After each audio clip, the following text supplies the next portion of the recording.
trending po ngayon ang pagkamatay ng anak ni Kuya Kim. At karamihan ang panawagan ay itigil na po ang cyberbullying.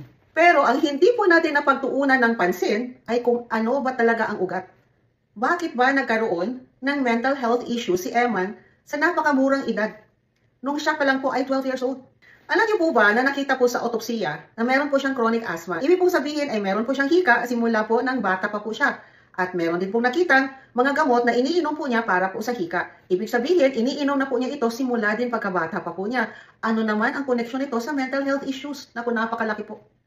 Then alam niyo po ba na kung meron po tayo chronic asthma, yan po ay isa sa dahilan kung bakit po tayo magkakaroon ng mental health issues. Dahil pag meron po tayong hika, tuwing tayo ay inaatake ng hika po ay nawawalan o nagkukulang ng oxygenation yung ating pong utak.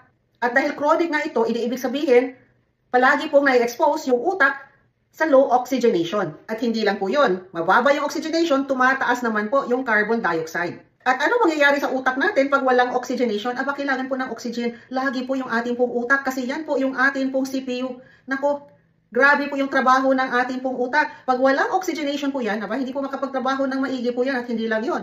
Pag mababa po yung oxygenation ng ating pong utak, ay hindi po mako-convert yung tryptophan to serotonin. At ang serotonin po ay napakahalagang neurotransmitter po yan. Dahil yan po ang nagre-regulate ng ating pong mga emosyon. Nagpro-promote po yan ng feeling ng well-being, ng pagiging kalmado mo, at syempre yung kasiyahan po natin. Kaya pag mababa po yung ating tryptophan at yung ating pong serotonin ay nagpapababa din po ng ating mood yan. Lumalala po yung depression, mas nagiging irritable po tayo, mas nagiging aggressive po tayo, mas palagi po natin iniisip na mag-suicide o nag-i-increase po yung risk ng suicidal thoughts at behavior at death by suicide.